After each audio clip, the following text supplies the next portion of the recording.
வணக்கம் நண்பர்களே, அனைவருக்கும் வணக்கம். மிக முக்கியமான ஒரு தகவல் ஒன்றை பார்க்க போகிறோம் நண்பர்களே.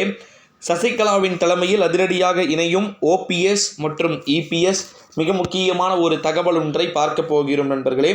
ஓபிஎஸ் வேணுமா, இபிஎஸ் வேணுமா, ஐபிஎஸ் தான் வேணும் அப்படின்னு சொல்லிட்டு தொங்க போடுன்னு போனீங்களா படுதோல்வி சந்திப்பீங்க அப்படின்னு சொல்லக்கூடிய வகையில் பற்பல மாற்றங்கள் அரசியலில் பார்த்திங்கன்னா நடந்துக்கிட்டு இருக்கக்கூடிய ஒரு சில சூழ்நிலையில தான் அதிரடியாக இணையறதுக்கான வாய்ப்புகளும் சாத்தியக்கூறுகளும் நிறைய ஓபிஎஸ்ஸுக்கும் இபிஎஸ்ஸுக்கும் இருக்குது அப்படின்றத இங்கே சொல்கிறத நம்மளால் பார்க்க முடிகிறது. ஏன்னா வரப்போகிற 2024ஆம் ஆண்டு நாடாளுமன்றத்துடைய தேர்தலில் நன்றாக பாருங்கள் நண்பர்களே.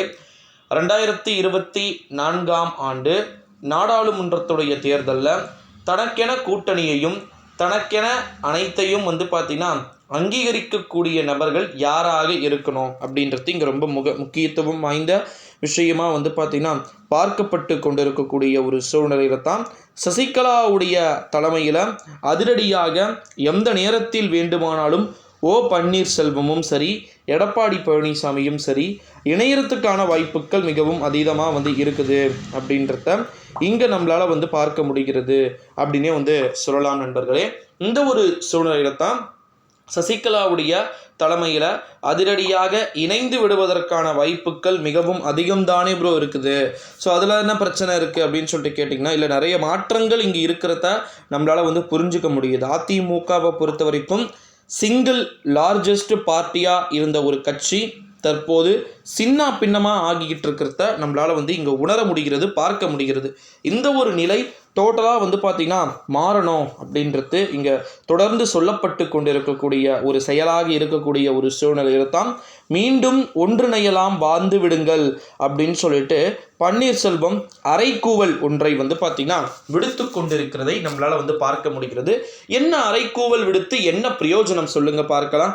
எப்படியும் பார்த்திங்கன்னா தோற்கப்பட போவது உறுதியாகிவிட்ட ஒரு சூழ்நிலையில தான் தெரிந்தே சில தொகுதிகளில் நீ தோப்ப, எப்படி பார்த்தாலும் நீ தோத்து தாண்டி ஆகணும் அப்படின்னு சொல்லிட்டு நினைச்சே நிறைய பேர் நிறைய விதமான மாற்றங்களை பார்த்திங்கன்னா பண்ண முடிஞ்சதை நம்மளால் பார்க்க முடிகிறது. அனைத்து இந்திய அண்ணா திராவிட முன்னேற்ற கழகத்தில் இந்த ஒரு சூழ்நிலையில் தான் சசிகலாவின் தலைமையில் அதிரடியாக ஓபிஎஸ்ஸும் மற்றும் எடப்பாடி பழனிசாமியும் இணையறதுக்கான வாய்ப்புகளும் சாத்தியக்கூறுகளும் ரொம்ப அதிகமாக இருக்குது அப்படின்றத இங்கே பார்க்கப்பட்டு கொண்டு இருக்கக்கூடிய ஒரு சூழ்நிலையில தான் நம்முடைய தமிழகத்தை பொறுத்த வரைக்கும் வரப்போகின்ற 2024ஆம் ஆண்டு நாடாளுமன்றத்துடைய தேர்தலில் நிறைய விதமான மாற்றங்கள் இருப்பதாகத்தான் நமக்கு தகவல்கள் அப்படின்றது தெரிவிக்கப்படுகிறது அப்படின்னே சொல்லலாம்.